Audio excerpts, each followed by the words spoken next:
Can you describe how you set this up and why? I can, and at any point if we need to move out of the pig field so you don't get chewed on, we can. And we can also go up there at some point because you can see it's actually a really cool system of regeneration.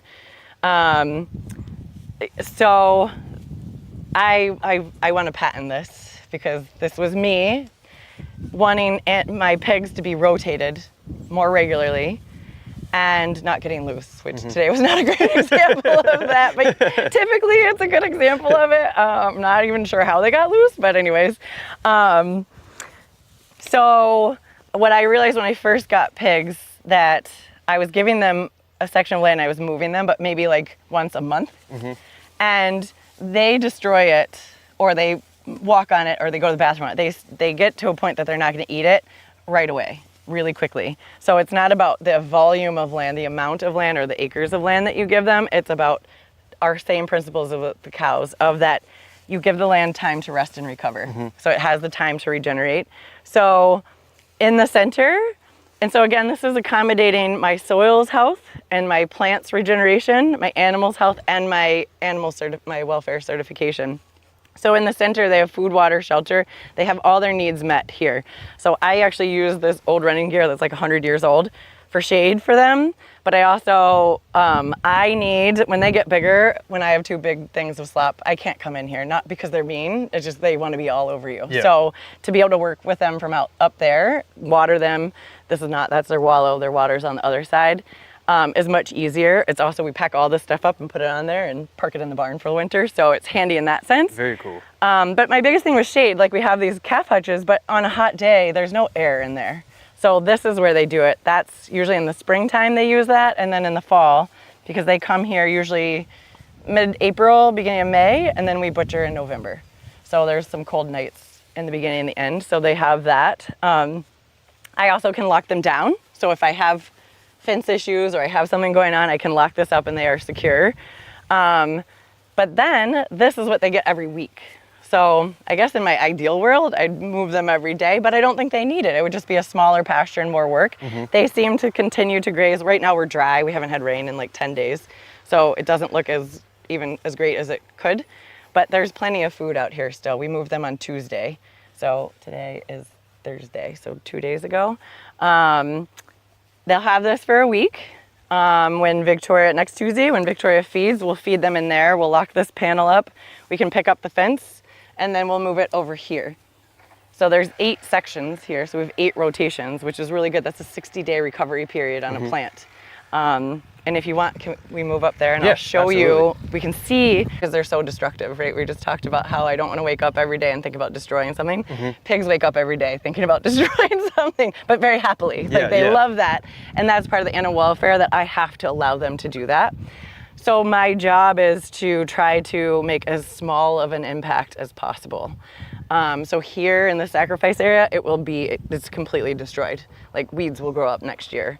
But we reseed and we do a light disking on everything so that there's just a little bit of human intervention here to help it recover after the year. But what I've learned in this rotation system, what I've learned to love about them is that I'm actually only using, I'm trying to think about this acreage. I'm an acre, there's probably only an acre for 6 pigs. And they have continual feed, because when they got here 7 weeks ago, this was the field they were in. Can you tell that there was a pig in there? Yeah. Hardly. Look at all the grass. It doesn't look like that. No, I'm joking. Don't do that. Sorry. So, and this was week 2, week 3, week 4, week 5, week 6, and week 7. So then if you unwind, you can see the progress of regrowth and regeneration. So I've learned to actually love talking about pigs and showing pigs, because they're so destructive, anyone can see what regeneration looks like. Versus my cows, it's a slower, longer process because there's not as much impact. The pigs, it's huge impact. So the fact that I only quote unquote destroy an acre for 6 pigs a year, but yet I keep fresh food, because that's the nutrient density part, is that they're eating fresh pasture every week of their entire life. That's the only thing that gives them nutrient density. They have what they need to create that nutrient dense meat, and they're helping the soil, and they have a good welfare because that's what they need and that's what they want. And anyone who says that pigs don't eat grass, come watch me move these pigs, because when Victoria's here to feed them, because we do supplement with grain, the pigs and the chickens, they'll actually choose grass, like on that Tuesday when the grass is fresh and they haven't walked on it, they will choose the grass over the grain all day long, which is amazing. And then how do you figure out the supplementation outside of the grass too? Because I know that's a tough aspect. It's a terrible one. Are you ready for this? Yeah. So I have struggled with it from the very beginning, actually, from coming here and just having egg layers and knowing what I wanted to eat. And I wanted to have organic grain. And I was like, wait, that's like twice as expensive to feed those chickens organic grain. It aligns with my values, but if I'm going to sell these, I'm not sure it aligns with my neighbor's values or anyone else's.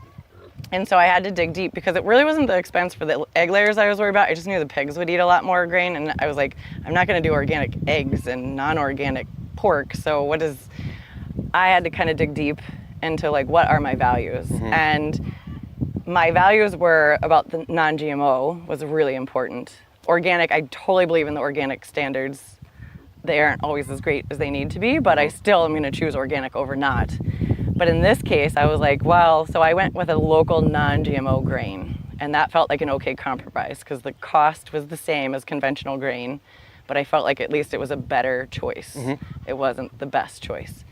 So I've done non-GMO until this year, and I also had all these other, oh gosh, grain has been crazy.